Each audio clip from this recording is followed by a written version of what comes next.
tal, gente? Bienvenidos a otro lunes de literatura aquí con el lector anónimo, y el día de hoy nuestro libro será Amo y odio los 80. Los amo porque fueron una época increíble, películas, música, el estilo, todo. Pareciera que era la cumbre de la cultura pop y que ahí fue donde se unió lo más maravilloso de la historia en eventos, en modas, en muchas cosas.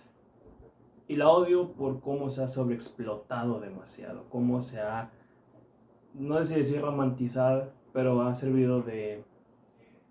in- ha servido de fuente para incontables historias actualmente, que se ha perdido ese halo tan interesante que envolvía esta década y se ha sobreexplotado demasiado digamos que ya te fastidia hablar de los 80 como arco narrativo.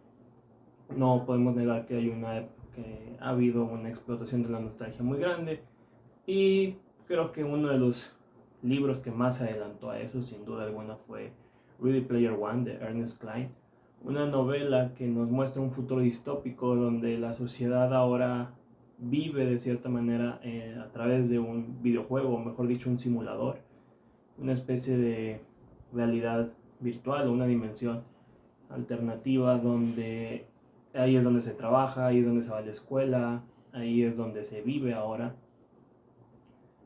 Y este universo llamado Oasis fue creado por un joven llamado James Halliday, que un día fallece y aparentemente le dice a todos los usuarios que quien encuentre el huevo de Pascua que él escondió dentro de este universo logrará ser el dueño de este programa, de este sistema. Y ahí es donde entra nuestro protagonista, un joven llamado Wade Watts, un chico, pues no decir de la calle, pero un chico pobre que ha vivido fuera del sistema, que es ahora sí de estos rechazados de la sociedad, que él se empeña en tratar de encontrar este huevo para tener el dinero y para ser el dueño de Oasis.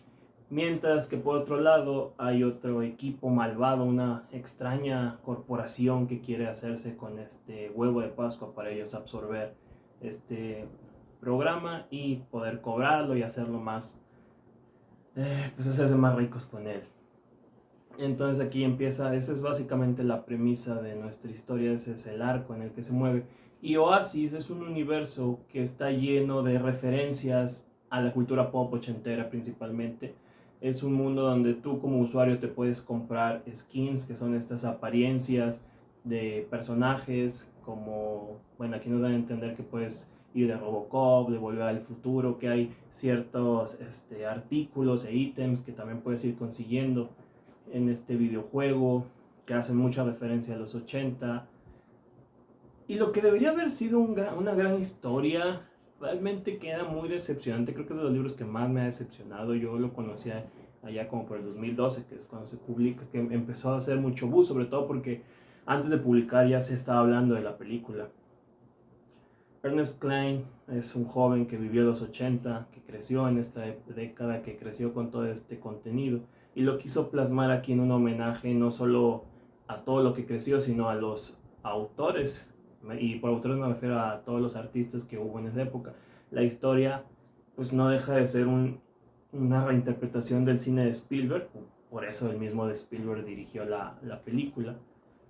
Hay mucha referencia a sus películas, a los filmes que hubo en aquella época, hay mucha referencia a la música, digamos que el propio libro trae su soundtrack, pero, pero, ¿cómo decirlo? El libro es muy aburrido, la historia es muy, no pesada, pero no tiene tanta gracia. Sí, pues lógicamente las referencias que aparecen, pero es muy sencillo el libro y no está del todo mal eso, es decir, tú puedes contar una historia enmarcada con ciertos elementos que homenajean tus gustos, pero tiene que haber un equilibrio entre la historia y, pues, por así decirlo, los easter eggs, que son estos elementos que pueden, por ejemplo, estás viendo una película de Star Wars y de repente aparece atrás un personaje de la primera película y tú te emocionas porque lo viste, pero no aporta nada narrativamente, y eso es lo que pasa en esta historia. Es una historia muy convencional que si le quitas todos los elementos ochenteros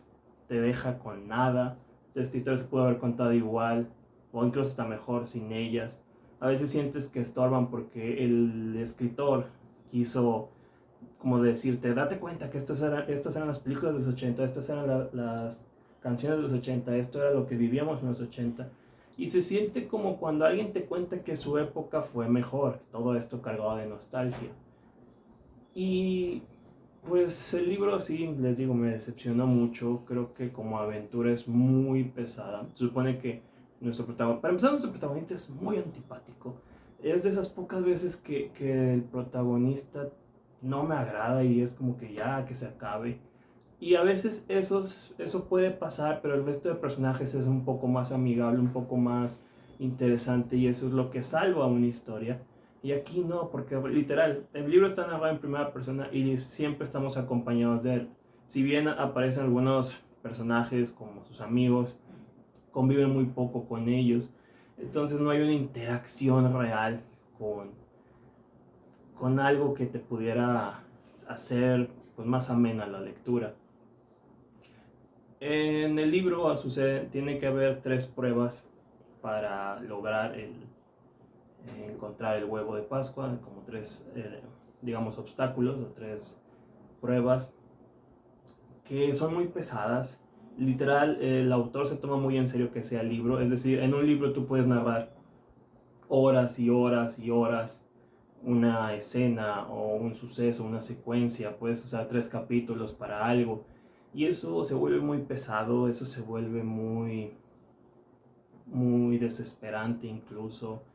Entiendo que son libres, que esa es, digamos, su ventaja sobre otros medios, pero también debes acelerar o darle un buen ritmo a lo que estás contando, sobre todo en una historia que es de aventuras. Si fuera tal vez de suspenso, de misterio, de terror, pues entendería, pero termina por desesperar. Es un libro que me tomó mucho terminar de leer. Es un libro que llegué a odiar. En algún punto lo llamé el peor libro que había leído ese año. La película me hizo adorarlo. Digo, no quiero hablar de la película ni hacer comparaciones, pero creo que fue una muy buena adaptación. Supieron quitarle todo lo que le estorbaba y quedarse con lo entretenido. Creo que el problema es que es una historia muy visual como para estar en un libro. Si esto fuera un cómic, una novela gráfica, tal vez hubiera sido un poco más entretenido. Porque de qué sirve que te digan, no, el personaje tal se subió al auto de los cazafantasmas y llegó al mundo de los cazafantasmas. Si lo vieras en pantalla sería impresionante, sería sorprendente, te enamorarías porque ves a los cazafantasmas, ves a los personajes, ves la música, escuchas muy bien la música, ves a lo mejor elementos de los videojuegos. Pero el libro como que no termina de funcionar, no termina de encajar, porque por un lado tienes que escribir la referencia y por el otro lado tienes que seguir contando tu historia, entonces a veces hasta se siente que está metido con calzador algo que está sucediendo. Me gustó, por ejemplo, de las pruebas sí me gustaron lo creativos que fueron porque no eran pruebas físicas tal cual, sino eran pruebas intelectuales. Es un personaje, el personaje de Wade Watts, que es el protagonista, de repente me parece interesante porque es un héroe hecho a base de literatura, es decir, él para descubrir estas pistas y descubrir todos estos secretos tiene que investigar, lo vemos leyendo, lo vemos viendo videos, entonces digamos que no es el típico protagonista que todo se le facilita, todo le sucede, todo le ocurre por arte de magia. No, pero insisto, es un personaje tan aburrido y tan desesperante que no se le puede ver como esa gran virtud. Hay una escena, esto es el principio del libro, que muere su familia. Bueno, él es huérfano, pero vive con una tía. Muere su tía y él hasta parece que está contento. Como dice, bueno, se murió mi tía, me voy. Y empieza su vida, su camino más bien, en este mundo normal. Y eso es algo interesante. Hubiera sido algo que me llama la atención es que hubiera sido mejor que el libro hablara y criticara un poco de este universo, de cómo actualmente de cierta manera nosotros ya estamos sumergidos en este mundo virtual, tanto por las redes sociales, por los contenidos digitales, que ahí puedes diseñar tu propio mundo Y estamos tan centrados en esto que no se nos olvida el mundo exterior. Y eso pudo haber sido una buena oportunidad del escritor de criticar y satirizar un poco eso que estamos viviendo, pero no, hasta cierta manera romantiza que haya un mundo virtual en el que ahora se esté viviendo, trabajando, educando. En el libro, por ejemplo, Wade para ir a la escuela se pone sus lentes y entra a un mundo escolar que es ok, medio sucede ahora que fue la pandemia. De hecho, cuando sucedió la pandemia, este libro me llevó mucho a la mente porque en él la gente trabaja desde home office, la gente va a la escuela desde sus dispositivos y es una gran herramienta en ese sentido, pero por otro lado también fue algo que nos absorbió a 3 veces más de lo normal. Estábamos encerrados en nuestras casas, no podíamos salir al supermercado, así que hacíamos compras digitales, no podíamos ir por comida, comprábamos digital, no podíamos ir al cine, veíamos contenidos digitales. Y eso es un poco lo que habla el libro, de cómo nuestra vida termina absorbida por el mundo digital, pero lo romantiza, que de cierta manera no está mal. Yo siempre he dicho que la ficción puede romantizar ciertos temas siempre y cuando no los tome como un absoluto. Es decir, tú puedes hablar de una relación tóxica entre un chavo eh, malo y una chica inocente, siempre y cuando sepas que eso no debe ser un objetivo. O sea, lo puedes usar como entretenimiento o como ficción, pero no como esto es lo correcto. Y el libro, pues no, o sea, ah, se siente muy bobo el discurso que maneja, si es que hay uno, se siente muy simplón. Que eso siempre pasa con las distopías juveniles, pero aquí se siente, a lo mejor aquí se siente más directo por ser algo más realista. Me creo más que llegue a pasar esto de que todos vivamos en una simulación digital en la que trabajes, estudies, a que sucedan lo de los Juegos del Hambre o Divergente. Entonces creo que por lo mismo el libro se ve muy bobo en ciertas cosas. Tiene momentos de acción, tiene momentos interesantes. Creo que donde mejora mucho es en la última parte, al menos ahí fue donde más me entretuvo, donde dije, bueno, ya es el final y ya se me está haciendo más ligero. Pero sí tarda bastante en atraparte, sí tarda bastante en que te sientas parte de la historia. Yo soy fanático de los 80 y muchos decían, es que si entiendes mejor las referencias lo vas a disfrutar al mil. Y pues no, o sea, 2 o 3 referencias ayudan a la historia, pero no se pierde, ni agregan ni le quitan nada a la narrativa. Ernest Cline como que se quedó atrapado mucho en esto porque sus siguientes libros también hacían referencia a los 80 y los 90, pero tengo entendido que ya lo demás que escribió no funcionó, ya no tuvo esta superventa, ya no fue este súper exitoso autor. De hecho, hace poco acaban de publicar la segunda parte de Ready Player One, que también no le ha ido del todo excelente. Hay gente que dice que es el mismo libro, solo con diferentes detalles.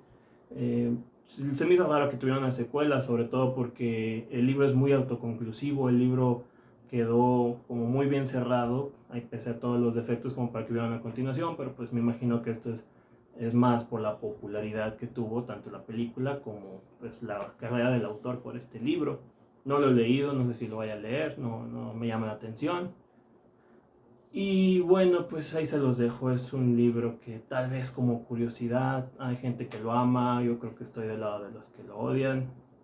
Digo, ya no me parece tan malo, hace poco lo releí y dije, ok, tal vez el problema es que me lo vendieron demasiado, pero no es algo que valga mucho la pena, es un libro que puede entretener en algún momento, tal vez si te llama la atención, este la onda ochentera puede que por ahí. Algo que me gusta es que, por ejemplo, hace mención a varias canciones que luego escuchas tú y las canciones son muy buenas, les digo, tiene un buen soundtrack, entonces descubrir esas canciones a través de este libro fue genial. Pero en general no encuentran mucho. Si les gustó la película y quieren que el libro les aporte algo, tampoco. La película y el libro son muy diferentes. La película me parece un poco mejor, no que sea mejor, sino más bien que adaptó mejor las ciertas ideas y le quitó todo lo que le sobraba. Entonces, si les gustó la película, el libro no va a mejorar la experiencia. Y bueno, ahí se los dejo. Si ya lo leyeron, díganme en los comentarios qué les pareció, si les vale la pena, si estoy equivocado, si mi opinión no... Si tienen una opinión opuesta a la mía, todo es bienvenido. Así que ahí se los dejo. Si el video les gusta, compártanlo, déjenme sus comentarios, sus sugerencias, hagamos una pequeña comunidad literaria. Yo los espero la próxima semana en otro lunes de literatura aquí con el Lector Anónimo y disfruten de sus lecturas.